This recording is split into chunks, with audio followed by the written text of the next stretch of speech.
Dimension. तो dimensions का definition देखो क्या है। It is defined as the powers to which the fundamental physical quantities are raised so as to obtain or represents the derived physical quantity। यानी dimensions क्या रहते हैं? Powers. क्या रहते हैं? Powers to which the fundamental physical quantities are raised so as to obtain और represent derived physical quantity. Last lecture में हमने पता किया कि फंडामेंटल फिजिकल क्वांटिटीज क्या रहते हैं और डिराइव्ड फिजिकल क्वांटिटीज क्या रहते हैं, what is the difference between them. So if I say I need to describe the derived physical quantity, that is force। अगर मुझे फोर्स डिस्क्राइब करना है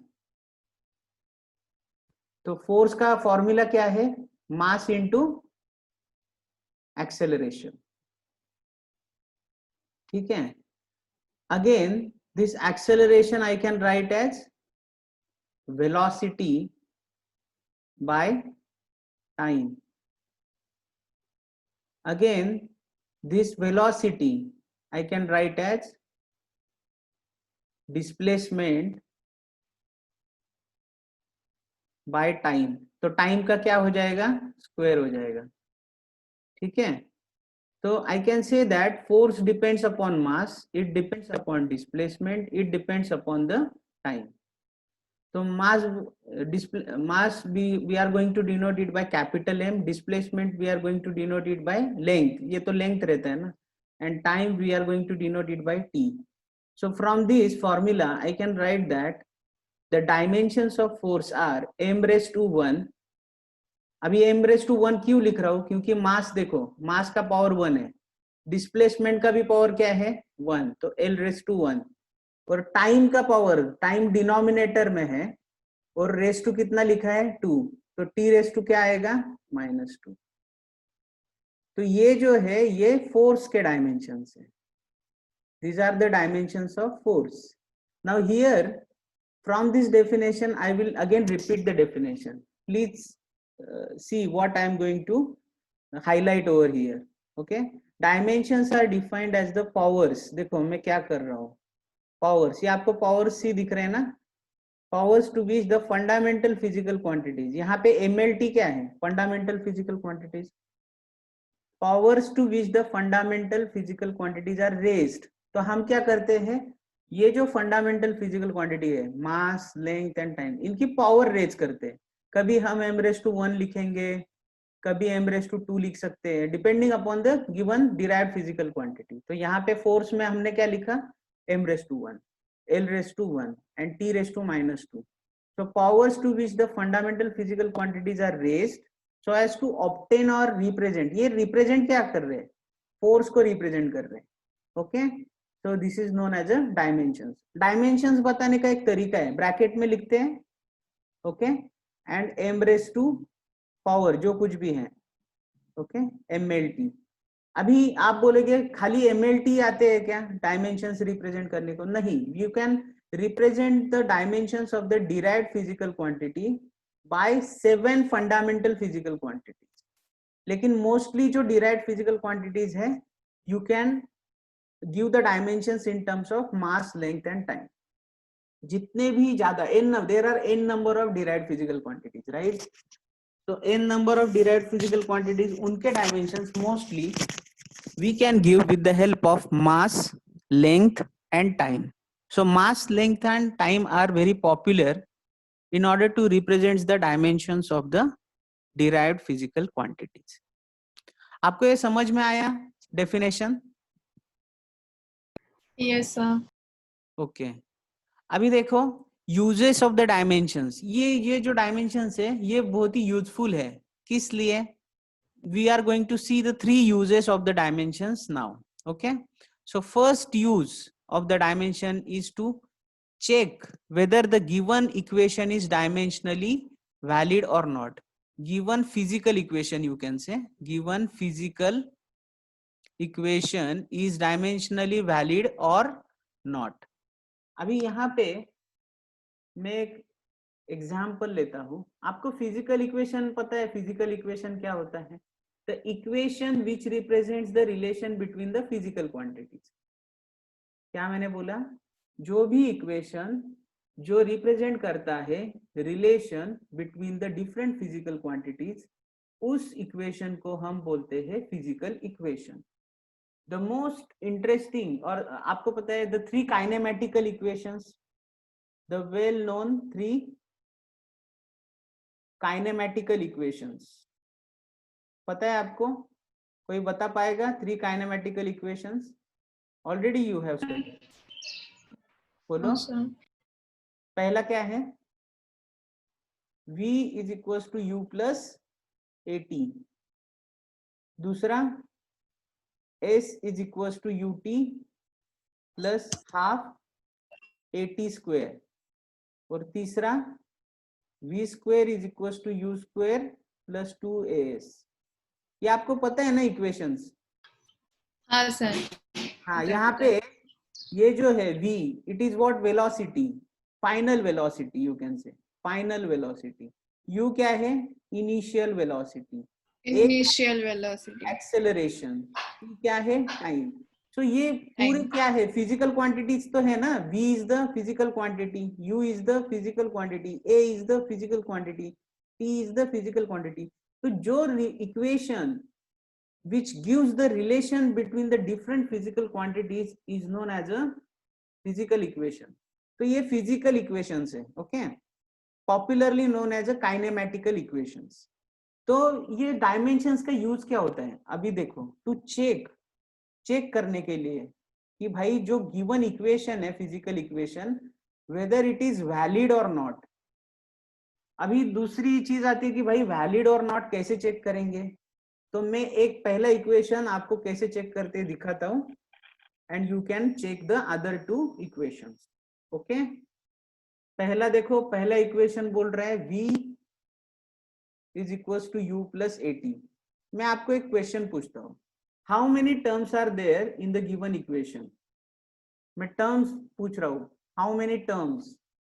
देखो, there are three terms, first, second and third. There are three terms in the given physical equation.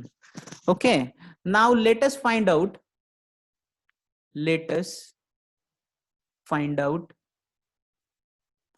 the dimensions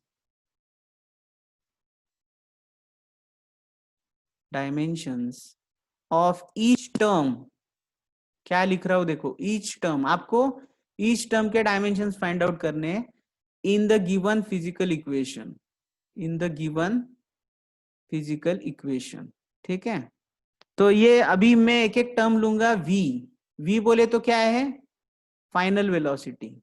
इसके dimensions क्या आएंगे? जो velocity के डायमेंशंस होते हैं। वेलोसिटी के डायमेंशंस क्या होंगे? बोलो। वेलोसिटी का फॉर्मूला क्या होता है? Displacement by time. तो इसके डायमेंशंस क्या आएंगे?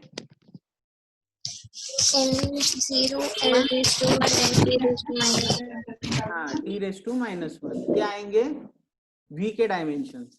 सिमिलरली u क्या होता है? Initial velocity. ये भी तो वेलोसिटी ही है, इसके भी डायमेंशंस क्या आएंगे?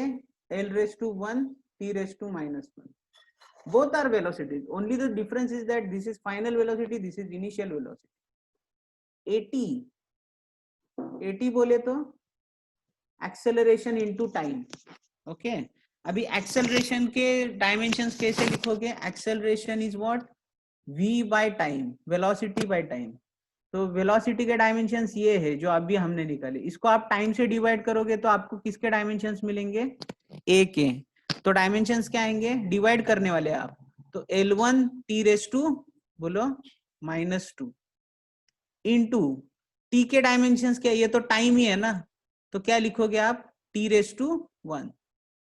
तो अभी आपको पता है कि when you are going to multiply, there will be the addition of the indices. indices जो होते हैं, law of indices क्या बोलता है?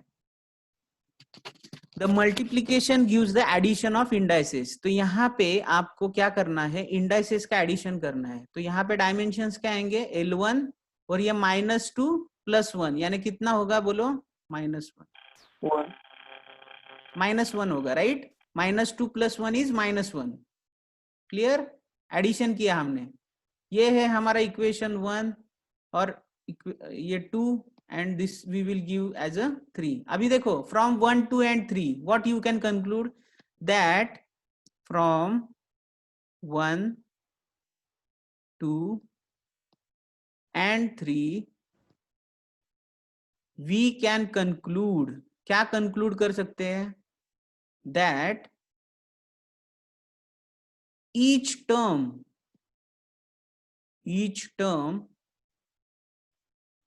in the given physical equation,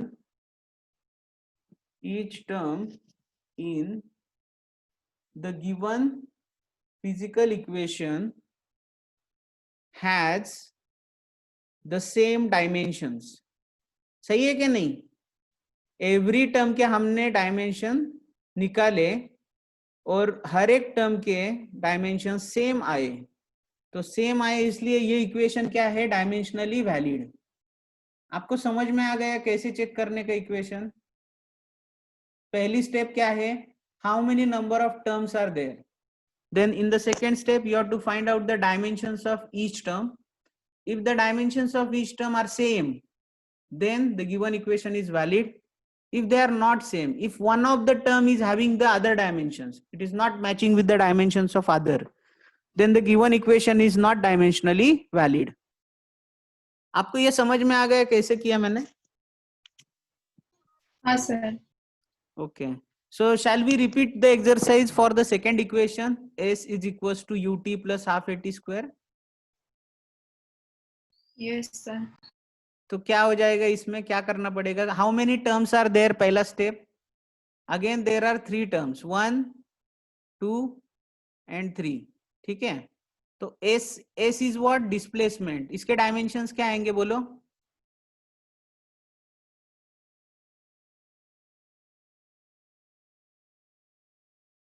सही है,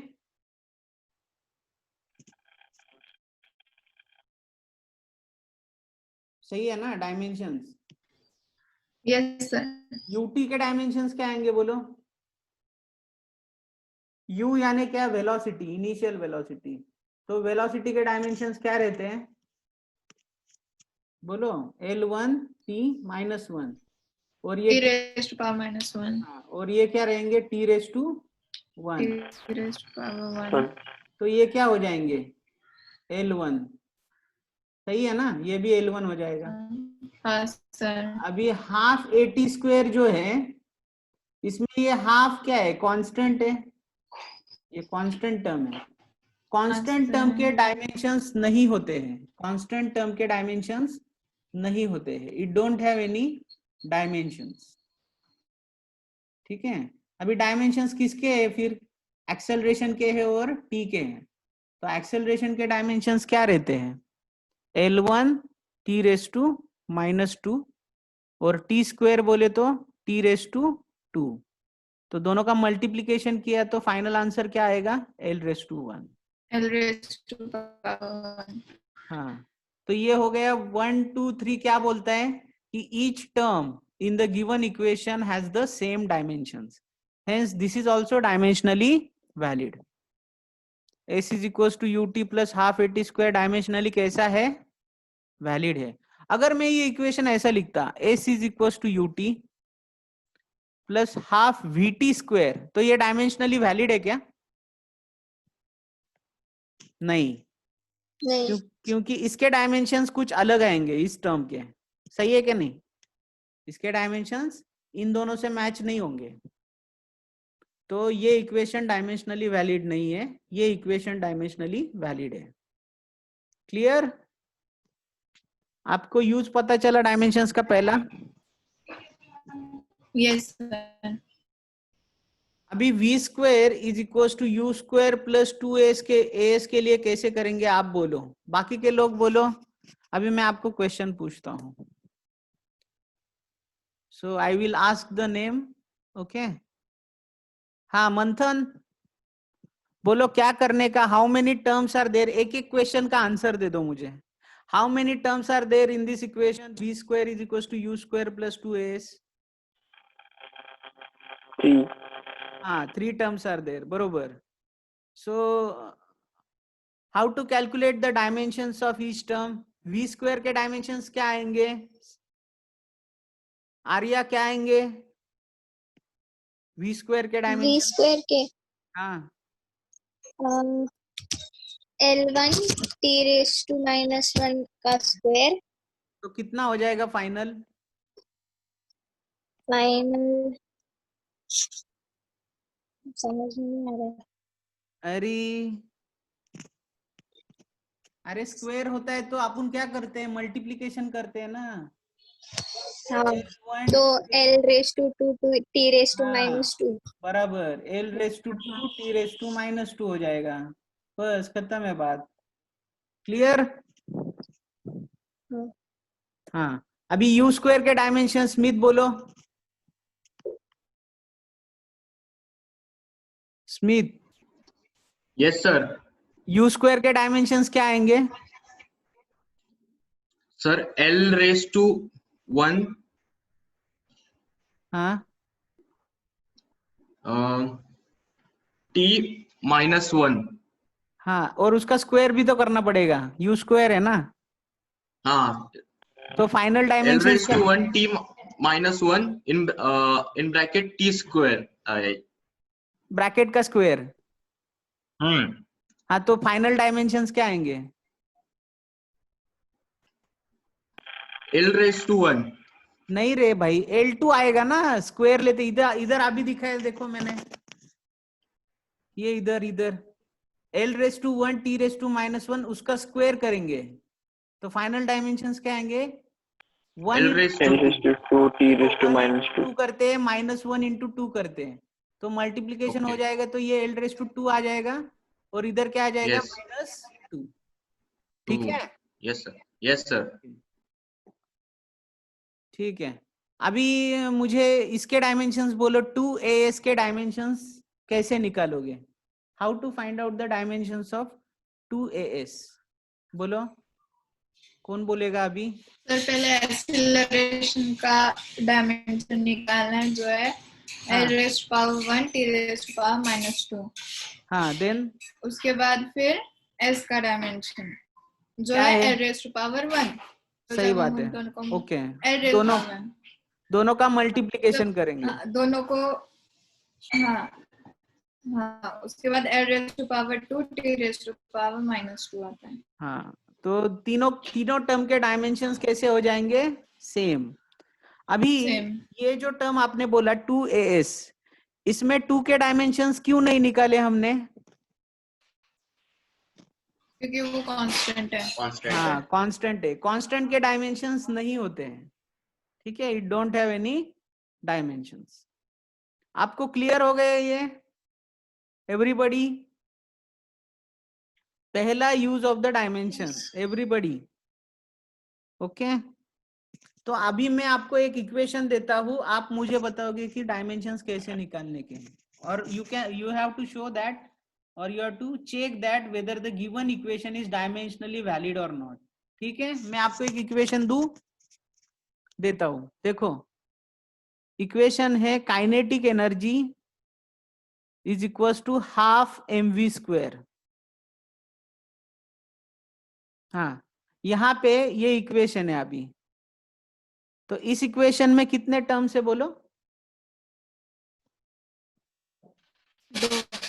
दो टर्म है, सही बात है। एक लेफ्ट हैंड साइड में है, एक राइट हैंड साइड में है।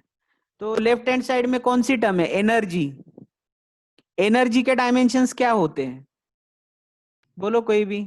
F1 L1 T rest power 0। Sorry फिर से बोलो। F1 L1 T rest power 0। नहीं, एनर्जी के dimensions M1 L raised to 2 T raised to -2। सही बात है। m1 l raise to 2 t raise to -2 ये है डायमेंशंस ऑफ द एनर्जी। देखो मैंने वो लास्ट टाइम भी बताया था, एनर्जी और वर्क के डायमेंशन सेम होते हैं। किसके? एनर्जी और इज इक्वल टू क्या रहता है? वर्क रहता है। Work is equivalent to energy, energy is equivalent to work. तो जो भी वर्क के डायमेंशंस होंगे वही तो एनर्जी के होंगे। अभी वर्क के डायमेंशंस आप कैसे निकालोगे? वर्क का फॉर्मूला बोलो, फोर्स इंटू डिस्प्लेसमेंट। ओके, ये है वर्क का फॉर्मूला। तो फोर्स के डायमेंशंस आपको पता ही है, हमने निकाले पहले ही। क्या है वो? m1 l1 t⁻⁻², ठीक है। और डिस्प्लेसमेंट के डायमेंशन से l1, तो दोनों मिला के अभी क्या हो जाएगा, ये मल्टीप्लीकेशन है तो पावर का क्या हो जाएगा, एडिशन हो जाएगा, एडिशन। तो यहाँ पे क्या हो जाएगा, m1 l2 t⁻²। So these are the dimensions of what, kinetic energy. ये हो गया अपना इक्वेशन 1। अभी ये जो टर्म है हाफ mv², इसमें हाफ के डायमेंशंस नहीं है, राइट, ये कांस्टेंट है, इसके डायमेंशंस नहीं है। m और v के डायमेंशंस है, तो m के डायमेंशंस क्या होंगे, m⁻⁻1, v के क्या होंगे, l⁻⁻1 t⁻⁻1, और उसका स्क्वायर करो। स्क्वायर करने के बाद आपको क्या मिलेगा, बोलो, what will be the final dimensions? l⁻² t⁻²। हाँ, m1 l⁻² t⁻², सही बात है। ये दोनों को मिला के फाइनल डायमेंशंस आ गई है। अभी ये और ये क्या है, सेम ही तो है, तो दोनों द गिवन इक्वेशन क्या है फिर, डायमेंशनली वैलिड, डायमेंशनली वैलिड, ठीक है। तो इसी तरीके से आप कोई भी इक्वेशन, आपको कोई भी फिजिकल इक्वेशन दे, कुछ भी दे दे, आप फाइंड आउट कर सकते हैं कि weather the given equation is dimensionally valid और नॉट।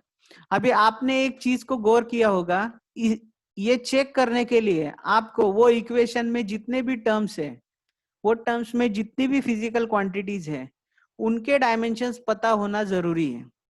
अगर आपको वो पता नहीं है, then you cannot check the given physical equation is dimensionally valid or not. Okay, तो आपको ये सारी टर्म्स पता होनी चाहिए, सारी फिजिकल क्वांटिटीज पता होनी चाहिए, और उनके डायमेंशंस भी पता होने चाहिए, ठीक है। तो अभी हम क्या करेंगे काम, कि कुछ फिजिकल क्वांटिटी जो नॉर्मली यूज होती है mostly, we are going to find out the dimensions of these physical quantities, ठीक है, चलेगा, चलेगा। तो मैं एक एक फिजिकल क्वांटिटी लिखूंगा, आप मुझे फॉर्मूला बोलना, and from that formula we will write down the dimensions of that physical quantity, ठीक है। तो एक अपन चार्ट बनाएंगे, आप अगर उधर हो तो बुक में एक चार्ट बनाओ, 2 कॉलम कर दो। एक में अपन फिजिकल क्वांटिटी का नाम लिखेंगे, 3 कॉलम कर दो। एक में फिजिकल क्वांटिटी लिखो, सेकेंड कॉलम में लिखो फॉर्मूला, और तीसरे में लिखो डायमेंशंस। ओके, तो 3 कॉलम बनाओ आप। यहाँ पे भी मैं टेबल इंसर्ट कर देता हूँ so that we can do it properly, ठीक है। तो यहाँ पे मैं टेबल बनाता हूँ, 3 कॉलम,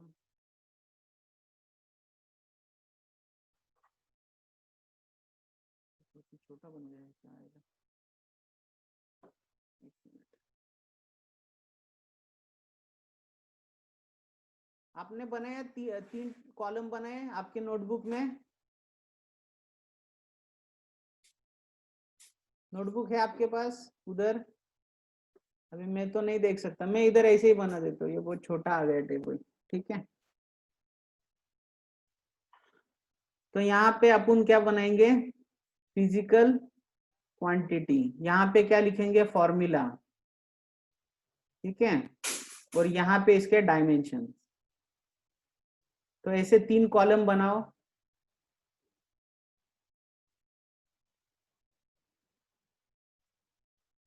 तीन कॉलम बनाओ। So we will start with the first physical quantity, that is displacement. Displacement के डायमेंशंस बोलो, फॉर्मूला क्या है उसका, फॉर्मूला तो डिस्प्लेसमेंट का कुछ भी नहीं है। Displacement is what, final position minus initial position. Displacement क्या दर्शाता है, position, okay, final position minus initial position, this is the formula for displacement. तो आप इधर ये लिख सकते हो दूसरे कॉलम में, फॉर्मूला में, displacement is equal to final position minus initial position. Okay, तो ये डायमेंशंस क्या होंगे, डिस्टेंस ही तो होगा वो L1, ठीक है। सेकेंड वेलोसिटी, वेलोसिटी, वेलोसिटी का फॉर्मूला बोलो, v इज इक्वल टू, बोलो, displacement bye Displacement upon time. Time. तो इसके हिसाब से डायमेंशंस क्या आएंगे, L1 t⁻⁻1। Third is acceleration, acceleration का फॉर्मूला क्या होता है, वेलोसिटी बाय टाइम। तो इसके डायमेंशंस क्या आएंगे, अभी देखो वेलोसिटी के डायमेंशंस ये है, इसको टाइम से डिवाइड करेंगे तो अपने को एक्सेलरेशन के डायमेंशंस मिल जाएंगे। तो टाइम से डिवाइड करेंगे तो ये क्या हो जाएगा, t⁻⁻1 था -2 हो जाएगा, एक पावर माइनस निगेटिव पावर बढ़ जाएगा।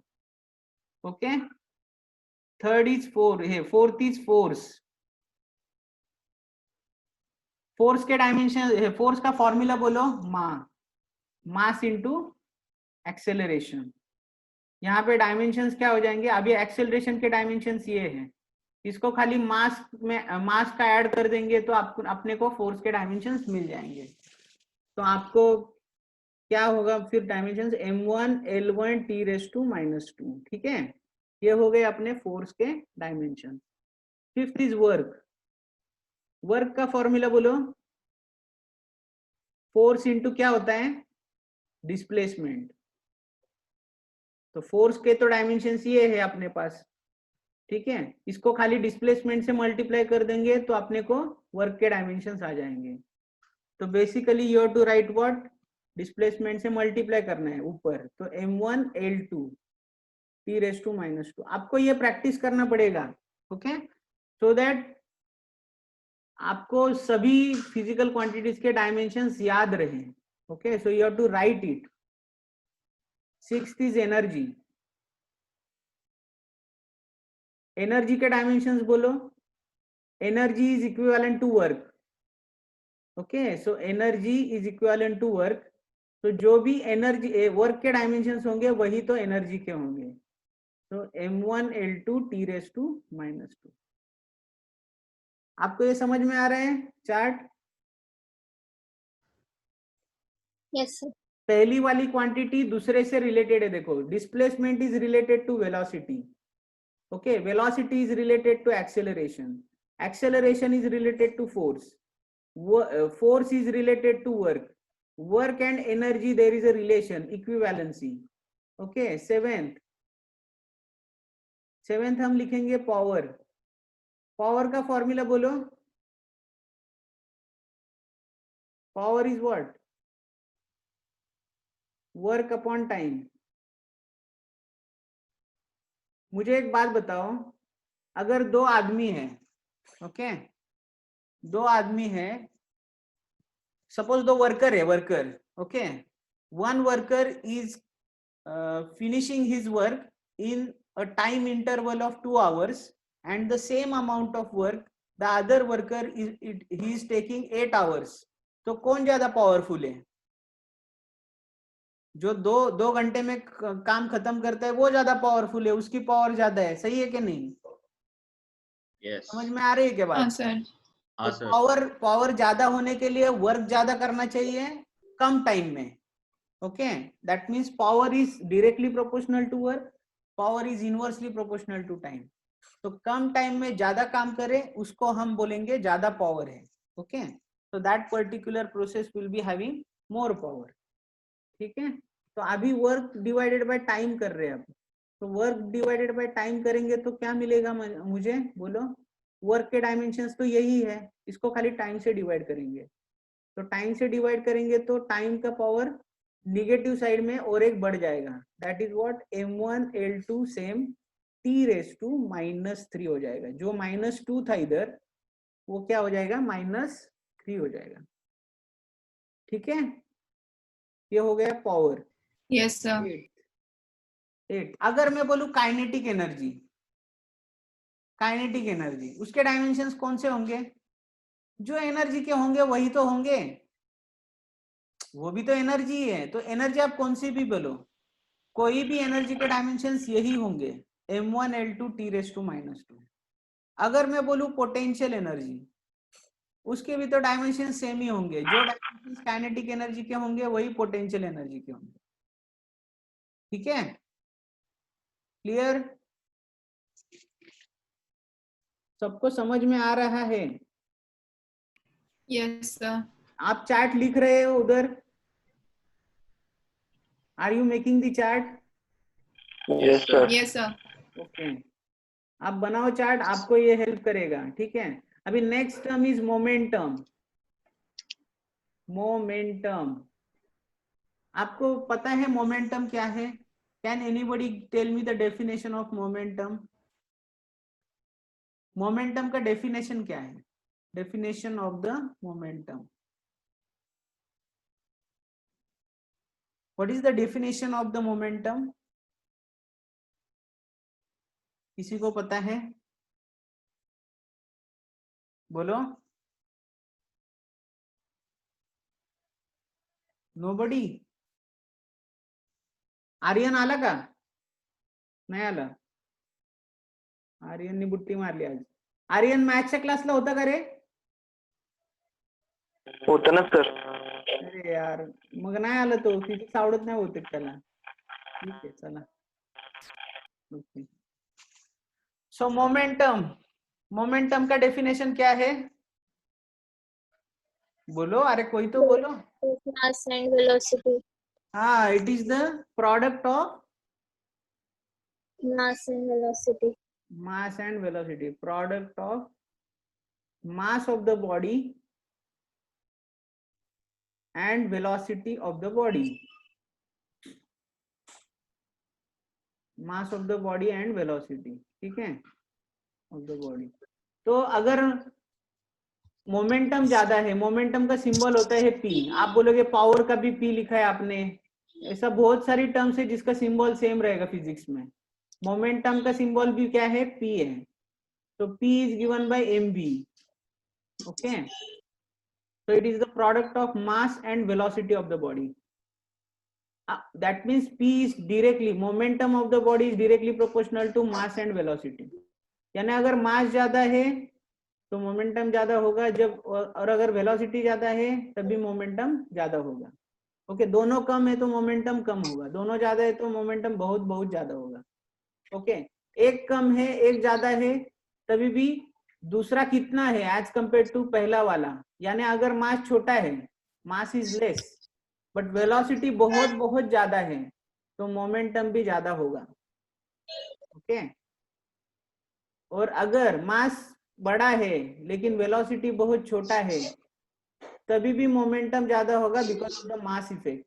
ओके, तो दोनों मैटर करते हैं, मास भी और वेलोसिटी भी. तो इसका फॉर्मूला है P is equal to mv. और इसके डायमेंशंस क्या आएंगे बोलो? डायमेंशंस m1 वेलोसिटी के क्या रहते हैं? L1 t⁻². ठीक है, so momentum is the product of mass and velocity of the body. Clear? अरे आपको समझ में आया? ये चार्ट बनाया आपने उधर? हाँ sir. Yes, sir. Yes, sir. तो अभी आज आप रिवाइज करो डायमेंशंस. मैंने आज क्या पढ़ाया आपको? डायमेंशंस के बारे में पढ़ाया. उसके बाद हाउ, पहला यूज हमारा खत्म हुआ डायमेंशंस का, that is to check whether the given equation is dimensionally valid और नॉट. ओके, हमने 3 इक्वेशन डिस्कस किए, 3 kinematical equation. v is equal to u plus at, s is equal to ut plus half at square and v square is equal to u square plus 2s. कैसे check करने के मैंने बताया process. Then we have seen the dimensions of various physical quantities. So we will meet in the next lecture with the second application of the dimensions, that is to find out the conversion factor between the two different system of units of the same physical quantity. ये क्या होता है? नंतर शिकवणार तेव्हा. Sorry, अरे पण काय शिकवणार ते लक्षात घ्यायला पाहिजे ना. काय झालं? बोला. Sir kinetic energy, potential energy आणि एनर्जी या तिघांचे डायमेन्शन सेम आहेत का? हो सेम सेम, तिन्ही एनर्जीज आहेत ना. ओके.